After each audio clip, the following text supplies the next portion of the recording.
Batman Noël. Alors, c'est un comics qui a été publié chez Urban Comics, donc à la base aux États-Unis chez DC Comics, bien sûr, la distinguée concurrence de Marvel.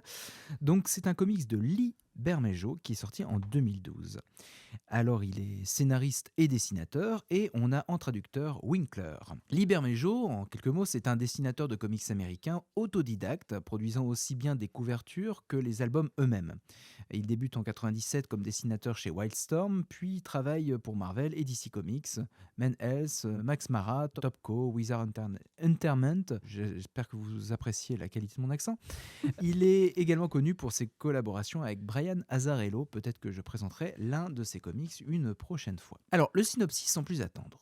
La nuit de Noël, Batman traque un petit malfrat à la solde de son pire ennemi. Cette course-poursuite va l'amener à rencontrer trois visions du passé, du présent et de l'avenir, et à s'interroger sur les tenants et aboutissants de sa croisade contre le crime. Une histoire qui s'inspire de l'histoire Un chant de Noël de Charles Dickens, un classique de la littérature anglaise, dont voici l'histoire pour celles et ceux qui ne connaissent pas. Scrooge, alors Comme c'est... moi. Voilà. Alors personnellement, mon premier rapport justement à l'histoire de Dickens, c'était le Noël des Muppets. Mhm. Moi, Alors, c'était Picsou. Et il y avait un dessin animé Picsou aussi où il reprenait le rôle de Scrooge. ben voilà. Scrooge est un homme au cœur froid, insensible, incapable de la moindre empathie. Le soir de Noël, alors que tout le monde s'apprête à partager en famille ce moment de joie, il rentre seul chez lui après avoir éconduit toutes les âmes charitables et refusé de venir en aide aux malheureux. Mais une fois chez lui, il reçoit la visite du fantôme de Jacob Marley, son défunt associé, venu l'avertir d'un sort terrible qui l'attend après la mort s'il n'écoute pas les avertissements donnés par trois esprits qui vont venir le visiter successivement. Déjà, quelques mots sur ce qui est, à mon sens, le plus notable sur ce comics, à savoir le visuel. Les planches, elles alternent entre des condensés d'action et des planches un petit peu plus contemplatives. Et ça influe vraiment sur l'expérience de lecture. C'est-à-dire qu'il y a vraiment des doubles pages, on va s'arrêter, on va prendre le temps de le regarder parce que justement, on va parler de toute une époque. Et puis, basiquement, c'est un comics qui, à titre personnel, bah, c'est beau.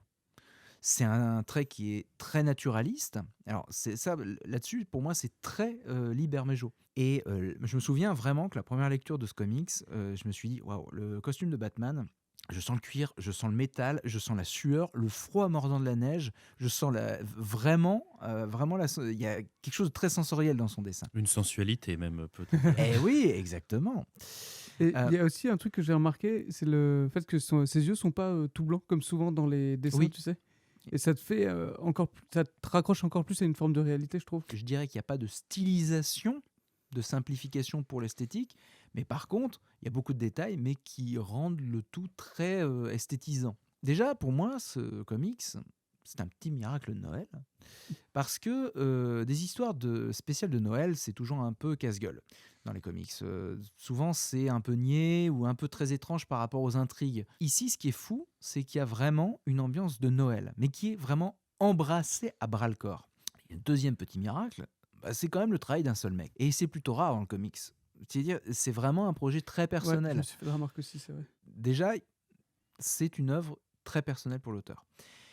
Alors, cette histoire, pour vous la résumer encore un petit peu plus, c'est pas celle d'un Baptou fragile, c'est celle d'un Batou fragile.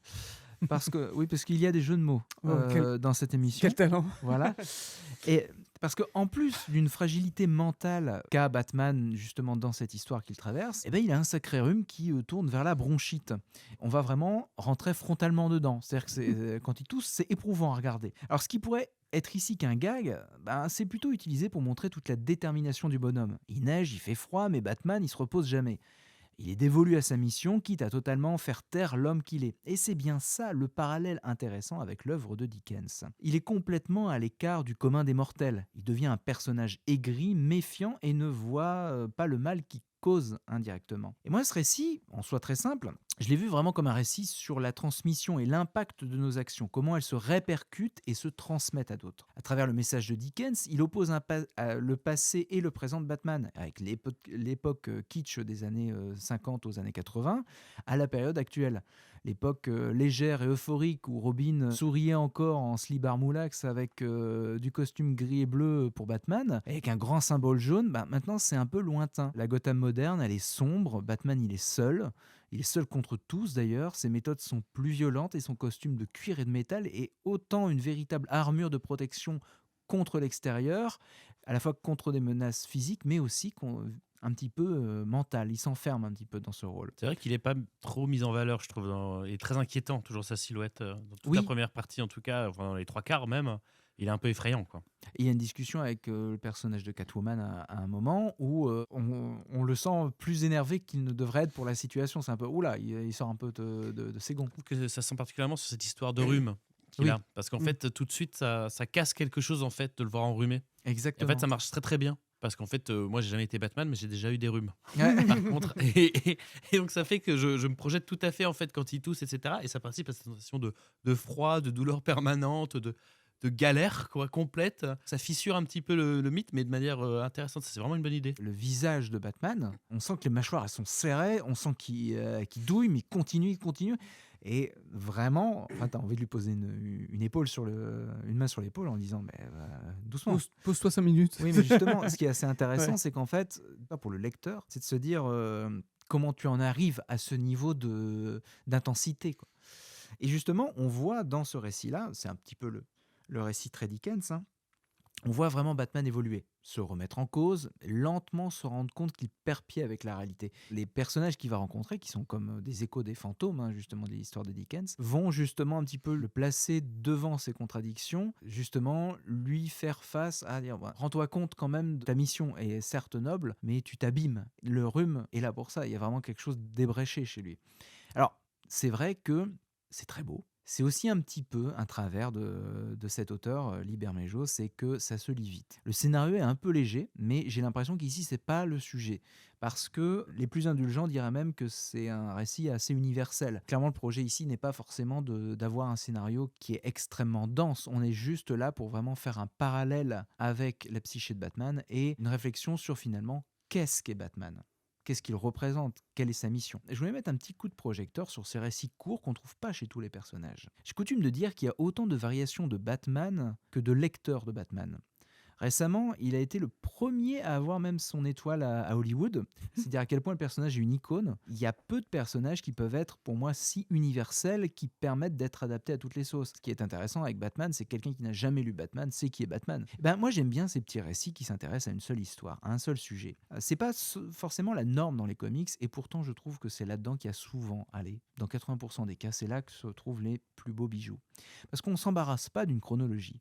Pour moi, c'est une vraie spécificité du comics, même si depuis quelques années, on a des incursions dans les BD franco-belges. On a Goldorak, La Bête pour le Marsupilami, Lucky Luke, Spirou. Mais personnellement, c'est souvent dans les comics où ça m'a marqué le plus. Preuve, c'est qu'on est en 2024 et c'est un comics qui date de 2012. C'est un récit qui est très très court, mais c'est le cas de bien des œuvres et je pense que notamment à certains mangas ou BD franco-belges qui se lisent aussi vite, mais en tout cas, bon, c'est un ressenti personnel. Essayez de le lire avec la bande originale de Batman Returns, donc le Batman de Tim Burton qui se passe aussi à Noël. Franchement, ça marche trop bien. Et ce que je trouve intéressant justement avec ces petits récits-là et justement avec ce que Liber Mejo a pu faire, c'est que Batman, contrairement à d'autres personnages, il va toujours interroger l'humanité. Superman se prend une baigne par un extraterrestre. Bon, je vois pas l'échelle de puissance. On se projette pas directement. Batman, il a une bronchite, je vois exactement. Je vois exactement ce que ça doit être avec une énorme bronchite, de courir de toit en toit, de fracasser des vitres.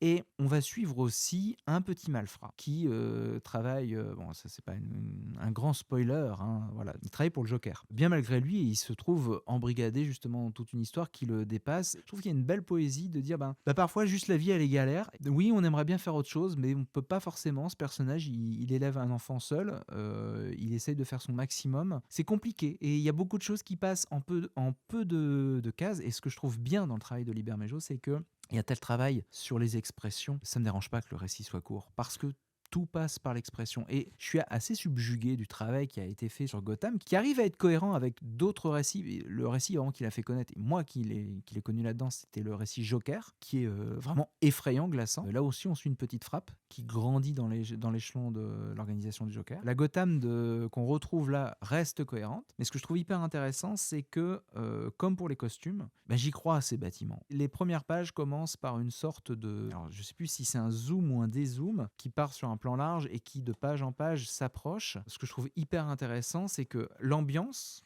Le travail sur la lumière, sur le cadrage est tellement naturaliste, tellement... naturaliste, il y a aussi quelque chose un petit peu de stylisé, bien entendu, mais il y a tellement quelque chose de pensé et de sincère qu'en fait, j'ai l'impression d'avoir un mouvement de caméra qui passe dans la ville. Là où dans d'autres comics, on va avoir 3 échelles de plan qui vont nous comprendre qu'on rentre dans la ville. Là, je sens presque le mouvement de caméra. Et c'est une grande force. C'est qu'il arrive à avoir des doubles pages où on va rester sur beaucoup de choses et on va sentir un tumulte. On va s'arrêter pour lire, et d'autres pages où l'action va être extrêmement découpée. Et ça, je trouve que c'est, dans sa dynamique, assez intéressant. C'est pas quelque chose qu'on voit si souvent que ça en comics. Du coup, c'est ce que permet aussi ce label. Je vous parlais des petits récits et ce pourquoi je les aime. Ce label, il fait que publier des récits courts ou non, pas du tout? Non, pas du tout. Le label dont je parle, en fait, c'est le sous-label Black Label de chez DC Comics, que je trouve génial pour une bonne et unique chose. C'est que, bon, parfois, ça va être des personnages qui sont connus, parfois des personnages qui ne sont pas connus, mais en tout cas, les auteurs ont carte blanche. C'est-à-dire que n'importe quel récit de Batman ou Superman, etc., chez le Black Label est autonome. Ça veut dire que les personnages peuvent mourir, ils peuvent en faire ce qu'ils veulent. On pourra en vous parler une prochaine fois, mais Killer Smile, je crois, dans le Black Label, aussi, qui est consacré sur le Joker. Il y en a d'autres qui vont sortir. Et je trouve que c'est excellent. En fait, moi, ça me rappelle les grandes heures du label Vertigo chez DC Comics, qui a vu naître des personnages comme Constantine, donc Hellblazer. Et là, on est dans ce genre de récit-là. C'est un label qui est, pour moi, très précieux, parce que ces petits récits qui ne rentrent pas dans une chronologie ne sont pas forcément les plus accrocheurs. C'est pour vendre un seul tome. Et parfois, Batman Noël, moi je vous avoue que souvent quand j'en parle autour de moi, les gens font Batman Noël, ouais, bon. Le titre, je t'avoue que le titre, quand tu nous l'as proposé pour l'émission, m'a vachement surpris. Je trouvais que ça faisait pas du tout... tu sais, il y a une espèce de contradiction entre Batman, le mec ultra badass, et c'est Noël, on va faire la fête. Exactement. Et du coup, je peux comprendre que ça refroidisse un petit peu au titre, en tout cas. Sans mauvais jeu de mots, d'ailleurs. Oui, mais dans cette émission. Il y a vraiment quelque chose de très intéressant dans le trait, dans la narration, et dans ce type de récit-là. Batman en est extrêmement familier, mais je ne saurais que trop vous conseiller ce type de petit récit chez Batman, et notamment Batman Noël. C'est différent. Ça vous permet d'avoir un point d'entrée aussi très simple. Les personnages que vous verrez, vous les connaîtrez quasiment tous, même si vous n'êtes pas familier avec Batman. C'est souvent une belle porte d'entrée, ce genre de récit-là, pour des gens qui ont du mal à se mettre aux comics, dans le sens où on est presque plus proche du roman graphique, certains diraient. Je vous le conseille en tout cas très très chaudement. Est-ce que ça vous a plu, vous ? Moi, ça m'a beaucoup plu, mais ce qui m'a plu, c'est marrant, c'est un petit peu, pas contraire à toi, mais en tout cas, je suis un petit peu à front renversé. C'est-à-dire que moi, j'adore justement le côté histoire unique, parce que ça appelle immédiatement en fait, à un exercice de style, surtout au niveau de l'écriture, en fait, parce que il faut une perspective particulière, une histoire courte, un début, une fin à l'intérieur. Donc, il y a vraiment un exercice d'écriture tout de suite en fait, qui est forcé, plutôt que sur éventuellement une grande saga ou une grande suite ou quoi que ce soit. C'est comme un exercice de nouvelle, quoi, un petit peu. Donc, cet exercice resserré-là, moi, ça m'a plu parce que justement, ça a pris cette perspective-là de faire une variante sur un conte de Noël. Et j'ai trouvé la variante intelligente, intéressante, plutôt rigolote, parce que tu parles du personnage secondaire du père, mais je dirais que c'est presque le personnage principal dans l'histoire. Oui, et que Batman est plutôt secondaire au final, je trouve peut-être à la toute fin, on va dire. Il est toujours présent, mais en tout cas, il est pas... il est présent dans le fond, un peu comme une espèce de fantôme inquiétant. Une menace, Une menace, voilà, pendant assez long. Et donc, moi, ce qui m'a plu, ce qui m'a intéressé, et ça m'a rappelé, justement, parce que moi, ça fait longtemps que je lis plus vraiment de comics. Et en fait, en le relisant, j'ai retrouvé vraiment ce feeling que j'aimais justement de ces one-shots assez plaisants. Alors, le défaut de ces histoires-là, c'est qu'ils ont un côté un petit peu sans conséquence. C'est-à-dire qu'il y a un petit côté un petit peu petit bonbon, très facile à lire, qui est vite consommé, vite digéré. Mais quand c'est bien fait comme ça, au niveau de l'histoire et de la narration, et que le parti pris, le point de vue est intéressant, vraiment, ça se lit avec énormément de plaisir. Et donc moi, ironiquement, c'est plutôt le dessin sur lequel j'ai eu un petit peu de mal, au début en tout cas. Alors il y a des qualités et des défauts, c'est-à-dire que le gros problème que j'avais, mais j'ai du mal à le décrire, c'est ce sentiment au niveau des couleurs de côté un petit peu palette graphique. C'est-à-dire qu'en fait, il y a un petit côté un petit peu factice dans les couleurs, avec lesquelles moi j'ai eu un tout petit peu de mal au départ. sur la colorisation. Par contre, ça a une énorme qualité, cette méthode de travail-là, c'est que par contre, le jeu des lumières, j'ai trouvé super intéressant. Il se remarque. Ah ouais, complètement. Surtout sur le côté Noël, justement, avec les lumières très chaleureuses des intérieurs, des lumières de Noël qui contrastent fort avec la blancheur de la neige, l'impression de froid en fait en extérieur dans les rues. Il y a certains personnages, sans trop révéler, qui ont quelque chose de très chaleureux. Et au contraire, Batman qui justement fait Complètement. très glacé. Ouais, et ça fait que ça marche très très bien d'ailleurs. J'ai trouvé l'incursion de ce personnage, en l'occurrence, qu'on appellera très lumineux. Mais donc à partir de là, les gens vont déduire à peu près à l'avis de qui on parle. Ouais.